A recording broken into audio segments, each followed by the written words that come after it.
Welcome to Bed Crime Stories podcast. I'm your host, T. To my bed crimers, hi, how are you? I hope you're doing well. To anyone new here, a warm welcome. Thank you for checking out the channel. Let me just ask that after listening to and or watching the video, if you found you enjoyed it, please do me a favor, smash that like button. And if you want to support the work I do, please consider a Patreon membership.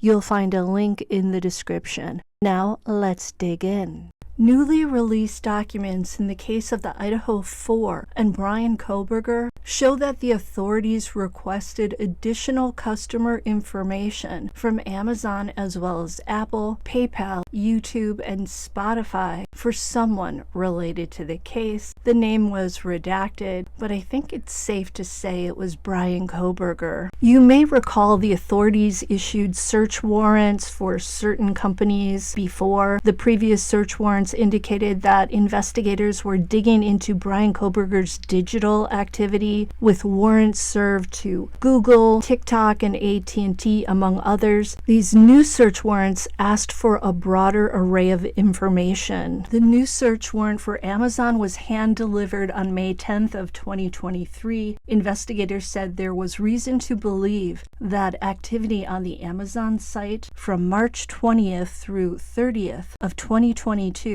and November 1st to December 6th of 2022 may hold clues to the crime. It's curious that investigators asked for information specifically for those 10 days in March of 2022. We can understand why they asked for such information from November 1st through December 6th, at least in terms of when the crime occurred, which was on November 13th of 2022.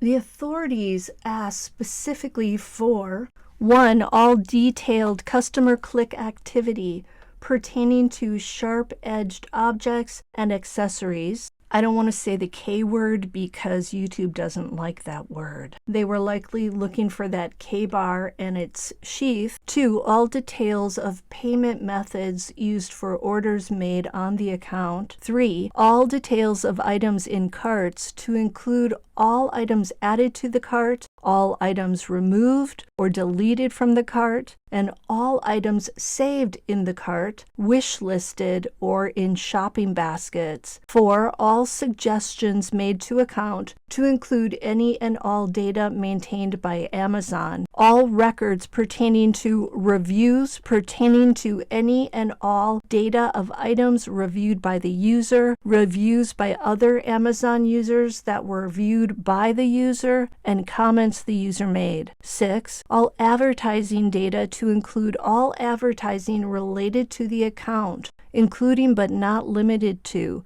advertising cookies. Cookies sound delicious right now. Note to self, don't record when hungry. 7. Any info identifying the device or devices used to access the account, including a device serial number, and then they list a whole bunch of other device serial number types here, such as GUID or Global Unique Identifier, Android ID, a phone number, serial number, MAC addresses, and more. I'm not going to read them all for you. You can see them on the screen. And 8, all accounts linked to the target account, including where linked by a machine cookie or other cookie, creation or login IP address, recovery email, or otherwise. And guys, they mean the account of the person whose name has been redacted, not an account at the store known as Target. Just to be clear, Amazon needed an extension to get all the information gathered, apparently. They ended up with a deadline of July 28th of 2023, and it looks like they met that deadline. YouTube was also served a search warrant looking for subscriber information and device identifiers for all devices that logged into accounts, including IMEI addresses, cookies, and locations. The warrant also requested channel analytics and any comments made or mentions of the account made by other users. The warrant served to Apple on August 1st similarly asked for the record of all devices devices associated with the user ID, including electronic serial numbers and SIM information, as well as contents of all emails, instant messages, and files stored in the iCloud. Records were also obtained for locations where the account or devices associated with the accessed account, including all the data stored in connection with AirTags, location services, Find My, and Apple Maps. A warrant served to Spotify asked for logs of user actions, including search queries, playlists, interactions with other users, and streaming history, as well as user device sensor data to include motion-generated or orientation-generated device sensor data, which the user device collects about the way the user moves or holds their device. Each warrant asks for any financial info linked to the accounts, and a search warrant served to Venmo on July 25th asks for all bank accounts, credit and debit cards, and transactions linked to the account, as well as the names of the transaction's recipients. Sounds like investigators are turning over every stone to try and link Bryan Kohberger to the crime and either some or all of the victims. Now, in an interview on CNN, Kaylee Gonsalves' father, Steve, said he feels that justice is being delayed during the, quote, nerve-wracking wait for a trial date. Steve said,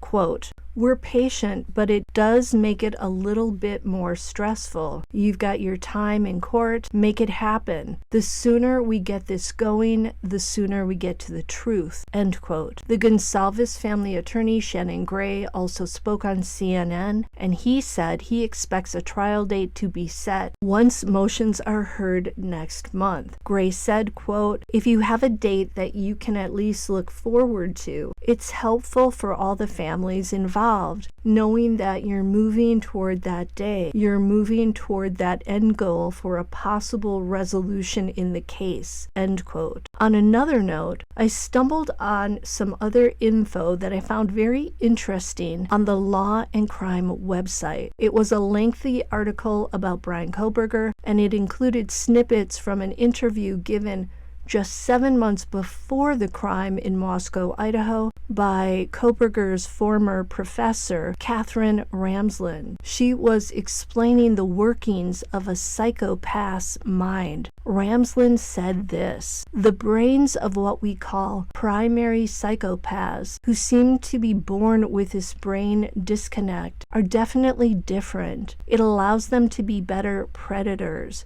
if that's what they choose to be. Not all psychopaths are criminals. Not all psychopaths are murderers. If they choose that, it allows them to be very effective, better, because they really don't have any remorse over what they're doing, and they really can be very calculated. They tend to be very reward-driven," end quote. Also cited in this long article was forensic psychologist Dr. John Delatorre, and he said that Kohberger can't yet be labeled a psychopath or even a serialist. Delatorre stated, quote, "What actually happened was that he was a mass killer.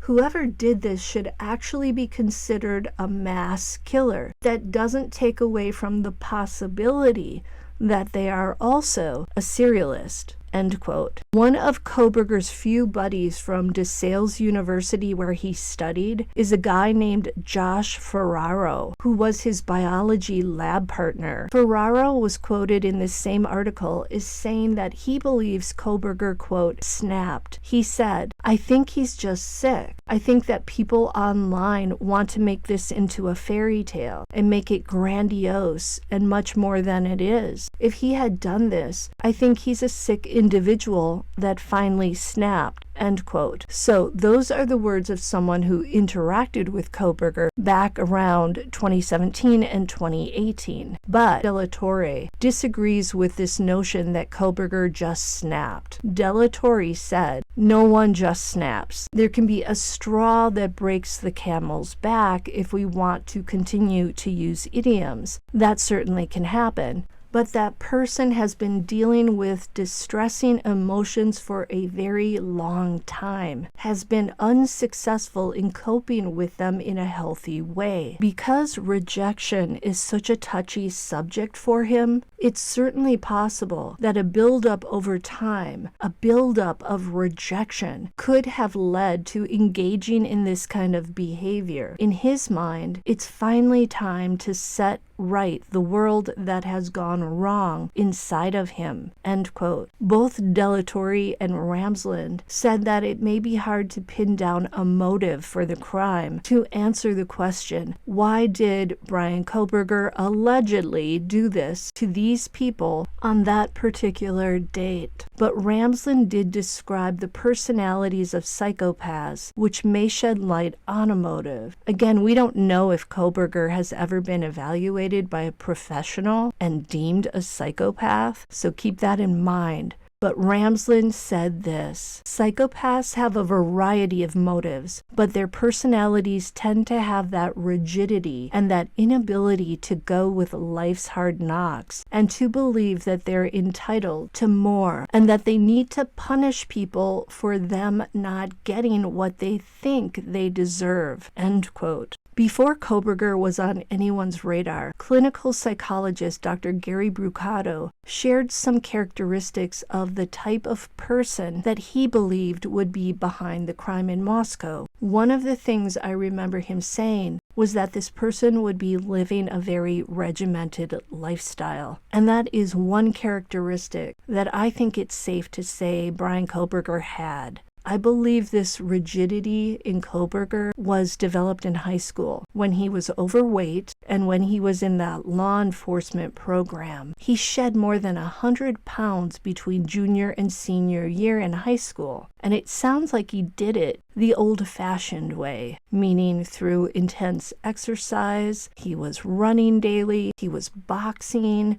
Sounds like he was limiting his caloric intake. He switched to a vegan diet. 100 pounds is like a momentous achievement. It's like shedding an entire person. This also marked the point where Kohberger allegedly changed from being bullied to being the bully. Could those 100 pounds symbolically be Kohberger getting rid of the person in him who was bullied? So clearly, Kohberger learned to have discipline and to stick to a daily regime day after day after day. Of course, he also allegedly struggled with a heroin addiction at this time, so that may have also played a role in this weight loss journey. Ramsland's description really makes sense. The idea of having rigidity and an inability to go with life's hard knocks, to believe that you're entitled to more and that you need to punish the people who are denying you what you think you are entitled to and that you deserve. All of that could very well explain why this crime was concocted and carried out. This reminds me of another case I've been following, Gareth Pursehouse, who is currently awaiting a verdict in his trial. That verdict may very well come today. Pursehouse was tried for allegedly doing in his ex-girlfriend, a well-known marriage and sex therapist in Los Angeles named Amy Harwick. Amy was attacked in her home, and she ended up on the concrete below her third-floor balcony with multiple injuries that ultimately led to her death. Pursehouse is accused of throwing her over that balcony. He claimed she climbed over it herself and then accidentally fell down to the hard and unforgiving concrete. Gareth and Amy dated years earlier for about 18 months. Amy ultimately broke up with Gareth, and she obtained a restraining order against him in 2012. She claimed he was abusive. So this Pursehouse held a torch for her all that time, since 2012. And when he by chance ran into her at an awards ceremony in LA in January of 2020, he went up to her and he said he'd never gotten over her. And he said that he lost his job because of her. He even got down on the floor in the fetal position and began sobbing in front of all these strangers. He then recited emails that he had exchanged with Amy years earlier, word for word. Talk about being unable to deal with life's hard knocks. And then, after this chance run-in, Pursehouse finds Amy's phone number and address. He once again inundates her with text messages and calls, and when she refuses to get together with him to talk more about their breakup that had occurred 8 years earlier, which he's still angry about, Pursehouse allegedly goes over to her 3-story home in the Hollywood Hills on Valentine's Day in 2020. He lies in wait for her, allegedly, and then attacks her to punish her for not doing what he wants, for not giving him what he wants, which is a relationship with her. Pursehouse claims he went there to simply talk, but he came armed with latex gloves on his hands, a syringe filled with a lethal dose of nicotine, and a rope on his belt. He broke the glass of her French doors to get into the house. That doesn't sound like a guy going over to have a conversation. I mean, he could have waited for her in his car instead of breaking in and then sitting in the dark in her upstairs TV room waiting for her. I think Pursehouse and Kohberger may have some things in common. Where Gareth Pursehouse had Amy Harwick as his object of fascination and obsession, perhaps Kohberger, instead of having an individual in mind, had a group of individuals in mind and a particular type in mind, namely an attractive, popular, blonde female who perhaps ignored him and did not want to go out with him. Until the next time on Bed Crime Stories.